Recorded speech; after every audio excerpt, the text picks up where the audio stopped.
नमस्कार शेतकरी बंधूंनो, आज आपण कोकणातील प्रमुख गळीत धान्य म्हणजेच भुईमुग पीक या पिकाचे होणाऱ्या विविध रोग व त्याचे व्यवस्थापन याबद्दल माहिती घेणार आहोत। महत्त्वाचे म्हणजे भुईमुग पिकावर प्रमुख रोग आहे टिक्का। टिक्का हा एक बुरशीजन्य रोग असून ह्याच्या प्रादुर्भावाने बऱ्याच प्रमाणे उत्पन्नात घट होते। याचा प्रथम लक्षण म्हणजे पानावर पिवळसर पानांचा कलर हा पिवळसर होतो आणि त्याच्यावर छोटे छोटे टिपके यायला सुरू होतात। त्या टिपक्यांना एक पिवळ्या कलरचं वलय असतं, एक रिंग स्वरूपात एक पिवळ्या कलरचं असं वलय दिसतं। नंतर हे टिपके छोटे टिपके मोठे मोठे होऊन एकत्र होऊन तपकिरी असे काळसर रंगाचे होतात आणि नंतर एकत्र वाढल्यानंतर पूर्ण पान करपतं। शेवट पूर्ण पान करपत झालं असताच असं होऊन जातं की पूर्ण झाडाला त्याचा पूर्ण परिणाम जाणवतो आणि पूर्ण रोग हा पूर्ण पानांवर होऊन झाड करपतं।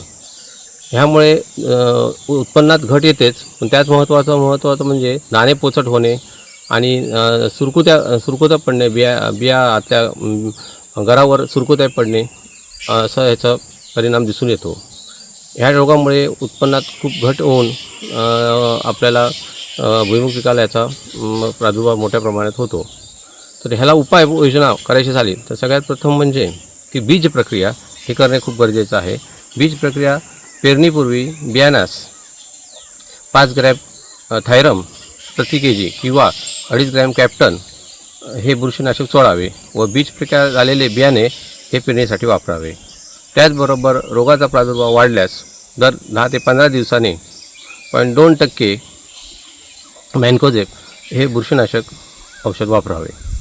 त्याचबरोबर महत्त्वाचा दुसरा रोग आहे भुईमुग पिकावरील हा तांबेरा।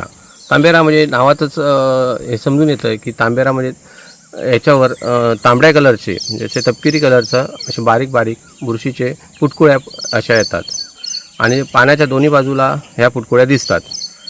पुटकुळ्या वाढल्यानंतर बुरशीजीवांची वाढ होऊन तपकी रंगाची अशी एक पावडर किंवा राख तयार होते। दोन्ही पानाच्या पृष्ठभागावर बघितल्यावर हे दिसून येतं।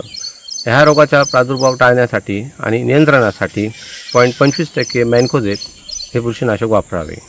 जर टिक्का सोबत तांबेरा हा जरी रोग एकत्र आढळल्यास दर 10 दिवसांनी ह्या रोगाच्या नियंत्रणासाठी मॅन्कोझेब हे बुरशीनाशक वापरावे। त्याचबरोबर तिसरा महत्त्वाचा रोग आहे जो शेंडेमर, ज्याला बर्ड नेक्रोसिस असंही म्हटलं जातं। शेंडेमराचा प्रादुर्भाव हा विषाणूमुळे होतो, कारण त्याच्यामध्ये फुलकीड म्हणजे थ्रिप्स ज्याला आपण म्हणतो, तर त्याच्या मार्फत हा विषाणूचा प्रसार होतो। ह्याचं प्रथम लक्षण म्हणजे शेंड्यावरनं तपकिरी रंगाचे असे डाग पडून वरून सुकत येणे हे याचं प्रमुख लक्षण आहे।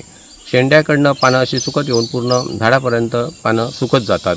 त्याचबरोबर प्राथमिक अवस्थेमध्ये ह्या रोगाच्या लक्षणात असं दिसून येतं की भुईमुगाच्या पानांवर हिरव्या कलरची अशी वर्तुळाकार असा आकार दिसून येतो आणि अंततः शेंडे करपल्यामुळे पूर्ण झाड हे मरून जातं आणि पूर्ण दाणे पोचट होणे व उत्पन्नात घट होणे हे महत्त्वाचे मोठे नुकसान होते।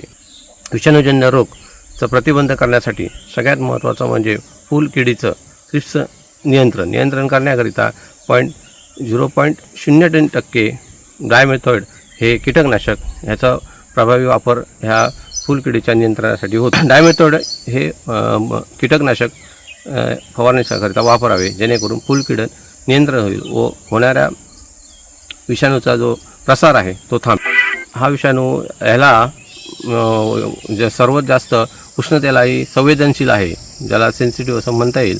तर ते जसा तापमान वाढते तसं ह्या विषाणूचा प्रसार कमी होतो व रोगाचा प्रादुर्भावही कमी होतो।